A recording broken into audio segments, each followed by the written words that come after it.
Leviticus chapter 14.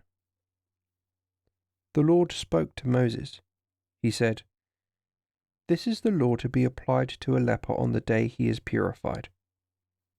He must be taken to the priest, and the priest must go outside the camp. If he finds on examination that the leper is cured of his leprosy, he shall order the following to be brought for the man's purification: 2 live birds that are clean, cedar wood, scarlet and hyssop. Then he is to give orders for one of the birds to be immolated in an earthenware pot over running water. Then he is to take the live bird, the cedar wood, the scarlet and the hyssop, and he must dip all of this, including the live bird, into the blood of the bird immolated over running water. Then he must sprinkle the man who is to be purified of leprosy 7 times, and having declared him clean, must set the live bird free to fly off into the open country. The man who is undergoing purification is to wash his clothing, shave all his hair, and wash himself. Then he will be clean. After this he may return to the camp, although he must remain 7 days outside his tent. On the 7th day he must shave off all his hair, head, beard, and eyebrows. He must shave off all his hair.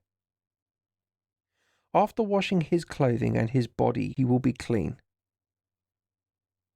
On the 8th day he is to take 2 lambs without blemish, an unblemished ewe 1 year old, 3/10 of wheaten flour mixed with oil for the oblation, and 1 log of oil. The priest who is performing the purification is to station the man who is being purified, with all his offerings, at the entrance to the tent of meeting, before the Lord. Then he must take one of the lambs and offer it as a sacrifice of reparation, as also the log of oil. With these he is to make the gesture of offering before the Lord. Then he must immolate the lamb on that spot inside the sacred precincts where the victims of the sacrifice for sin and of the Holocaust are immolated.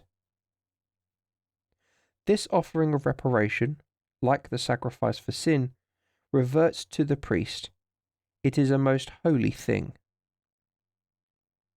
The priest must take the blood of this sacrifice and put some of it on the lobe of the right ear, the thumb of the right hand, and the big toe of the right foot of the man who is being purified. Then he is to take the log of oil and pour a little into the hollow of his left hand. He must dip a finger of his right hand into the oil in the hollow of his left hand, and with this oil make 7 sprinklings with his finger before the Lord. Then he is to take a little of the oil that remains in the hollow of his hand and put it on the lobe of the right ear of the man who is being purified, and on the thumb of his right hand, and on the big toe of his right foot, this in addition to the blood of the sacrifice of reparation. The rest of the oil in the hollow of his hand he is to put on the head of the man who is being purified. In this way he will have performed over him the rite of atonement before the Lord. Then the priest must offer the sacrifice for sin, and perform the rite of atonement for uncleanness over the man who is being purified. After this he must immolate the holocaust, and send up holocaust and oblation on the altar. When the priest has performed the rite of atonement over him in this way, the man will be clean. If he is poor and cannot afford all this, he need take only 1 lamb, the one for the sacrifice of reparation, and it is to be presented with the gesture of offering to perform the rite of atonement over the man.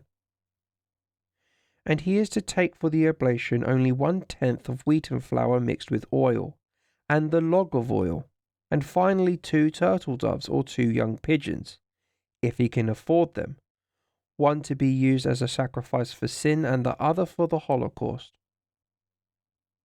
On the 8th day he must bring them to the priest at the entrance to the tent of meeting before the Lord, for his purification. The priest is to take the lamb for the sacrifice of reparation and the log of oil, and present them before the Lord with the gesture of offering. Then he must immolate the lamb for the sacrifice of reparation, take some of its blood and put it on the lobe of the right ear of the man who is being purified, on the thumb of his right hand, and on the big toe of his right foot. He is to pour the oil into the hollow of his left hand, and with this oil in the hollow of his left hand he must make 7 sprinklings with his finger before the Lord.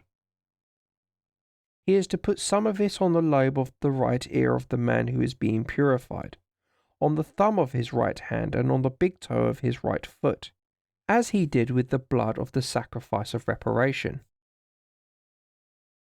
The remainder of the oil in the hollow of his hand he must put on the head of the man who is being purified, performing the rite of atonement over him before the Lord. Of the 2 turtle doves or 2 young pigeons, if he can afford them, he is to offer a sacrifice for sin with one, and with the other a holocaust together with an oblation, if he can afford them. In this way the priest will have performed before the Lord the rite of atonement over the person who is being purified. Such is the law concerning a person afflicted by leprosy who cannot afford the means for his purification. The Lord spoke to Moses and Aaron. He said, "When you reach the land of Canaan, which I am giving you as an inheritance, if I strike a house with leprosy in the land you are to possess, the owner must come and warn the priest. He must say, 'I have seen something like leprosy in the house.' The priest is to give orders for the house to be emptied before he goes to examine the infection. Thus nothing in the house will become unclean. Then the priest must go and look at the house. And if on examination he finds the walls of the house pitted with reddish or greenish depressions, the priest is to go out of the house, to the door, and shut it up for 7 days. On the 7th day he must go back again, and if on examination he finds that the infection has spread over the walls of the house, he must give orders for the infected stones to be removed and thrown into some unclean place outside the town. Then he must have all the inside of the house scraped, and the plaster that comes off must be emptied out into an unclean place outside the town. The stones must be replaced by new ones and the house given a new coat of plaster. If the infection spreads again after the stones have been removed and the house scraped and replastered, the priest is to come and examine it.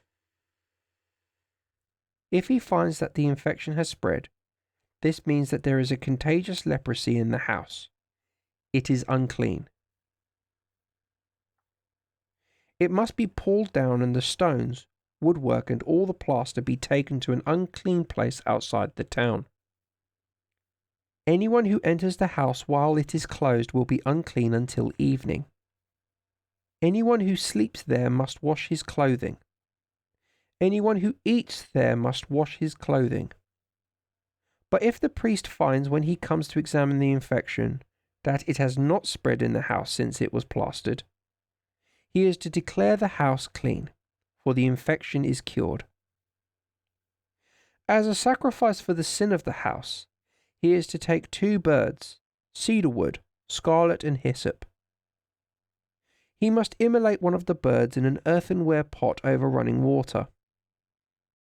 Then he is to take the cedarwood, the hyssop, the scarlet and the live bird, and must dip them into the blood of the bird that was immolated and into the running water. He is to sprinkle the house 7 times.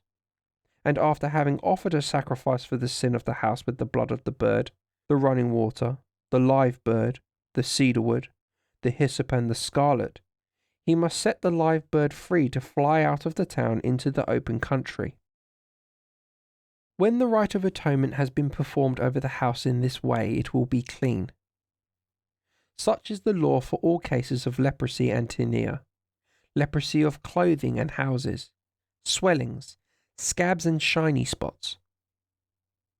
It defines the occasions when things are unclean and when clean. Such is the law on leprosy.